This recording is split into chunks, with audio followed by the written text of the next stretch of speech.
시편 58편입니다. 시편 58편 1절에서부터 11절까지 합독하면서 보겠습니다. 통치자들아 너희가 정의를 말해야 하거늘 어찌 잠잠하냐. 인자들아 너희가 올바르게 판결해야 하거늘 어찌 잠잠하냐. 아직도 너희가 중심의 악을 행하며 땅에서 너희 손으로 폭력을 달아주는도다.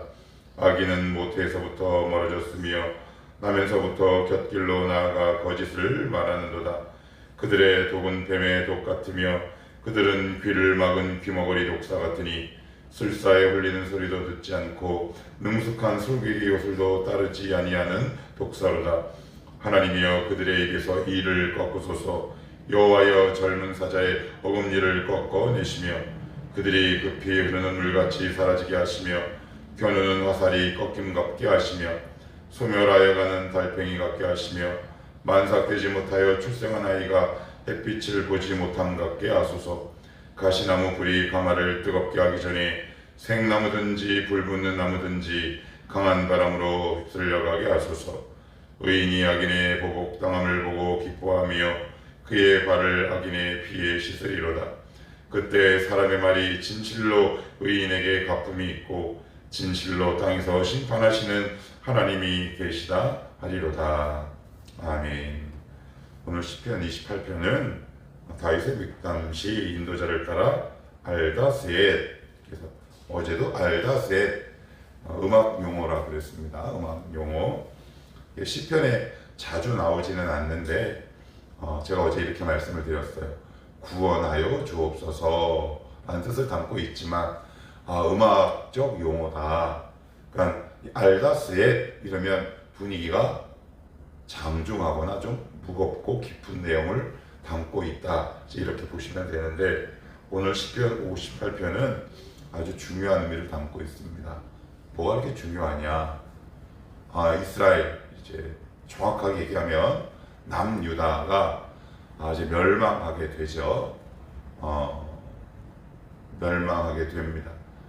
열왕기상, 열왕기하, 그리고 그 여러 선지서에 나오기를 특별히 예레미야 22장 13절에서 17절에 보시면 남유다가 멸망한 원인을 수많은 사람들, 대체로 그냥 교회를 이렇게 다니시는 분들 같은 경우, 저도 뭐 한때 그렇게 약간 왜곡되게 이해를 하긴 했지만 우상숭배에서 망했다. 그래서 대한민국은 우상숭배를 금지하는 거의 뭐 교두보라고 할 수 있어요. 천병에 서 있습니다. 한국교회는. 그래서 우상숭배 제사 일체 되게 엄하죠. 그러나 이스라엘도 그렇고 남유다도 그렇고 우상숭배만 갖고 망하는 것이 아니다. 두 가지 중요한 이유가 있어요. 여러 가지 복합적인 원인이 있겠지만 성경은 두 가지 중요한 이유를 댑니다. 첫째 우상숭배, 두 번째는 뭐냐? 공의의 파괴입니다. 공의와 정의가 실현되지 않은 거예요. 무슨 얘기냐? 강한 자가 끊임없이 약한 자를 핍박하고 수탈하고 그들에게 고난과 여러 가지 아픔을 가한 가해자의 삶을 살았다. 그러니까 하나님의 공의와 정의가 실현되지 않은 거죠. 굉장히 단적인 비유고 약간은 물리적이고 유치한 비유구나 하지만 업주가 아주 단적인 예를 드는 거예요. 사장이 마땅한 노동과 일을 시켜놓고 정당한 임금을 지불하지 않는 거죠. 이거 아주 단적인 예를 드는 거예요. 그러다 보니 약한 자는 점점 약해지고 강한 자는 점점 강해져요.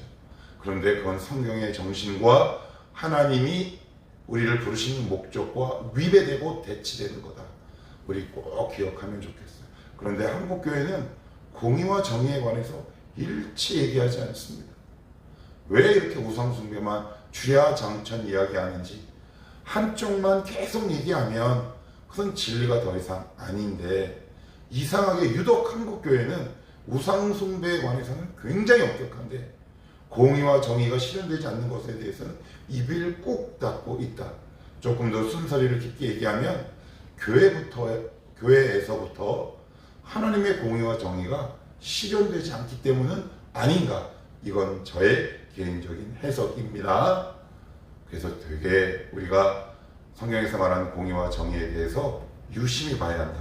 정리하면 북이스라엘도 그렇고 남유다도 그렇고 여러 가지 다양한 복잡한 이유가 있지만 가장 큰 두 가지 이유는 우상 숭배 그리고 공의와 정의가 실현되지 않은 것, 이것이 절묘한 시점에 절묘하게 맞닥뜨려서 결국 북이스라엘과 남유다를 멸망의 길로 인도한다. 자, 그러면 오늘 이 말씀은 과연 우리에게 뭐라고 얘기하고 있는가? 과연 공의와 정의는 무엇이고 어떻게 하면 되겠는가?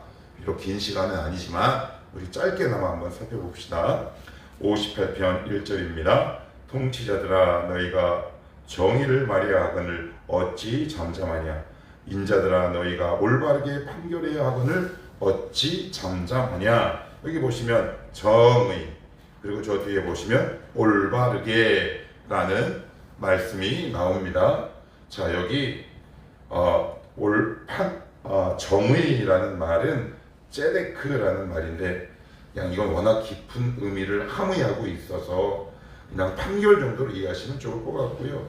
그리고 공정, 정직, 그래서 올바르다라는 말은 메이샤림이에요. 그런데 우리가 좀 주목해서 봐야 할 것은 정의를 말하고 올바르게 판결이에요. 이게 무슨 얘기예요?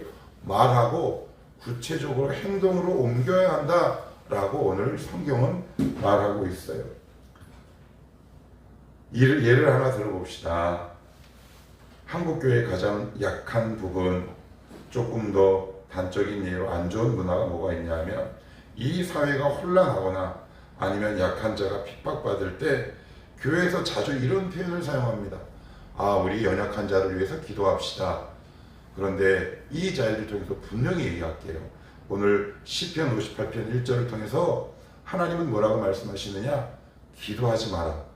말하고 행동해라. 이렇게 말씀합니다. 침묵하는 정의는 더 이상 정의가 아니지요. 예를 들어 어떤 가난한 사람이 물질적인 핍박과 어려움을 계속 당하고 있는데 우리가 기도합시다 라고 하는 건 그 사람에게 어떤 유익이나 도움도 되지 못하죠. 어떻게 합니까? 그 사람을 찾아가고 그 사람의 억울함을 들어주고 그의 호소를 들어주고 그의 억울함을 풀어주는 것까지가 공의와 정의가 실현되는 겁니다.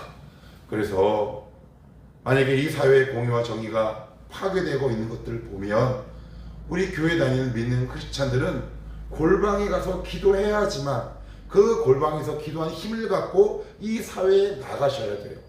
그래서 올바른 소리를 내야 돼요. 그래서 오늘 1절에 뭐라 그래요? 이렇게 얘기합니다. 정의를 말해야 하거늘 어찌 잠잠하냐? 왜 침묵하냐? 왜 소리내야 할 때 바르게 소리내지 못하느냐?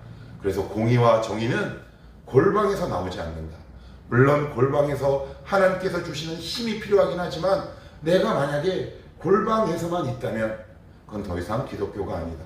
그것은 종교 중독이요 바른 신앙이 결코 아니다 라는 것을 우리 교우들이 꼭 기억하게 되기를 원합니다. 다시 한번 말씀드립니다. 공의와 정의는 침묵이 아닙니다.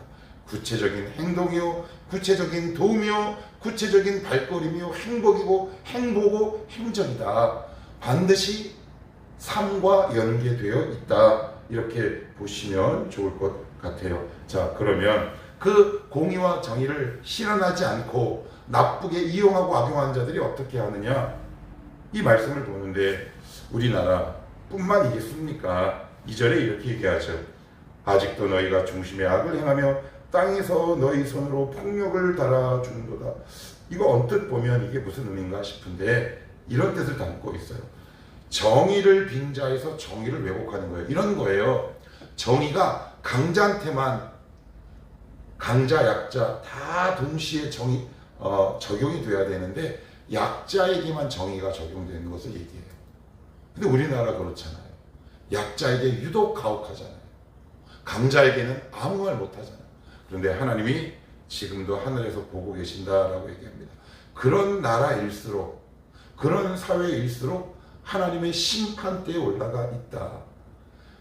우상 숭배 안 한다고요? 천만에요. 이 대한민국, 이 사회가, 교회가 끊임없이 부르짖음으로 정의가 실현될 수 있도록 우리가 삶으로 구현해내지 않으면 한국교회도 하나님의 심판 가운데 있음을 성경은 이야기하고 있습니다. 우리 꼭 기억합시다. 정의는 골방에서 실현되지 않는다. 골방에서 받은 그 하나님의 능력을 갖고 말해야 하고 실행해야 하고 행동에 옮기는 것까지가 바로 공의와 정의다. 그럴 때 이 사회가 정화되기 시작하죠. 그래서 한 예로 한참 민주화 시위가 얘기됐을 때 한국교회가 침묵하면서 대표적으로 늘 한국교회에서 가장 많이 설교됐던 게 이거죠. 우리 한국을 위해서 기도합시다. 우리 조국 대한민국을 위해서 기도합시다. 그건 되게 비겁한 행동이다. 3.1운동의 그 33인 선언문의 거의 80% 이상이 기독교인이었다는 것을 생각하면 격세지감이 아닐 수 없다. 그들은 기도하지 않았고 나왔습니다. 물론 기도했겠지.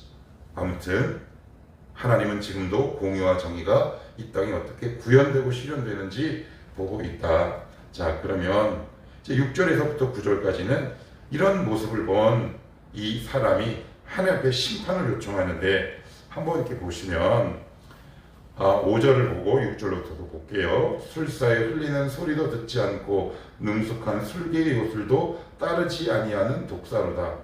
우리가 이제 보통 인도하면 머리에 그리고 있는 장면이 있는데 누가 이렇게 필이나 악기를 불면 코브라가 바구니에서 나오는 이런 그림을 연상하는데 막상 인도에서는 그런 문화가 점점 사라지고 있다고는 하죠. 근데 그냥 그런 그림을 머리에 그려보는 겁니다. 그러니까 뱀이 그 사람이 그 피리를 불면 이렇게 그 소리에 따라 움직여야 되는데 이 정의를 왜곡되게 하는 사람들은 그 어떤 소리에도 귀를 딱 막고 있는 독사 같답니다. 재밌는 표현이죠. 귀가 먹은 독사라는 그들에게 6절로부터는 드디어 이 시편 기자가 심판을 요청합니다. 제가 6절 한번 보겠습니다. 하나님이여 그들의 입에서 이를 꺾으소서. 여호와여 젊은 사자의 어금니를 꺾어내시며, 여기 보시면 그들의 입, 여기서 그들은 독사입니다. 독사들의 입에서 이를 꺾으소서. 독사의 가장 큰 장점이 뭔가요? 독이잖아요. 근데 그 독이 무엇을 통해 분비되나요? 그의 이빨에서부터 분비돼요. 그러니까 독사의 이 젊은 사자의 어금니는 가장 그가 갖고 있는 장점을 하나님이 제하신다는 거죠. 그런 심판을 지금 요청하고 있는 거예요. 그들은 지금 그것을 자랑하고 있죠. 그러나 악인의 대는 오래가지 않는다. 하나님이 그 대가 아니면 그 후대에 반드시 책임을 묻고 하나님이 공의와 정의를 그 가문과 그 사회에 실현하신다. 그것을 반드시 꺾는다. 그것을 요청할 뿐만 아니라 하나님이 그것을 반드시 이루신다라고 말하고 있어요. 가장 의지하고 힘이 되는 것을 하나님은 반드시 꺾는다. 그렇게 말씀하면서 10절로부터 11절은 드디어 심판의 확신을 갖고 시편 기자가 이렇게 얘기합니다. 의인이 악인의 보복당함을 보고 기뻐하며 그의 발을 악인의 피에 씻으리로다. 굉장히 무서운 표현이 나오죠. 그의 발을 악인의 피에 씻으리로다. 이 말은 약간 조금 무서운 표현이긴 하지만 반드시 확실히 꼭 하나님이 공의와 정의가 왜곡되고 굽어진 그 모든 것들을 반드시 심판하실 것을 성경은 이야기하고 있다. 그래서 지금 내가 잘 먹고 잘 산다고 안주할 것이 아닌데, 그런데 참 맹점이 뭐냐면 그런 자들의 특징은 하나님의 음성이 귀에 들리지 않는다라는 사실이죠. 참 두려운 사실입니다. 참 무서운 사실이죠. 제 말씀을 정리하도록 하겠습니다. 공의와 정의는 골방에서부터 시작할 수는 있지만 골방에서 마무리되지 않아야 한다. 우리가 왜 은혜를 받고 왜 말씀을 듣냐? 이 땅에 나가, 이 사회에 나가 소외되고 아파하고 억울한 자들의 소리를 듣고 그들의 이야기를 청취하고 그들과 함께하고 그들의 억울함을 풀어주는 이런 공의와 정의의 실현까지 우리의 삶이 옮겨지지 않으면 우리가 지니고 있는 복음은 과연 그들에게 어떤 의미와 영향력을 끼칠 수 있겠습니까? 오늘도 우리가 각자 맡은 자리에서 내가 은혜 받았다고 그 자리에 멈추는 것이 아니라 하나님이 나에게 주신 은혜를 또 다른 누군가에게 옮겨가게 하고 공의와 정의를 실현하는 아름다운 성도의 삶을 사시기를 주님의 이름으로 축복합니다. 기도합시다.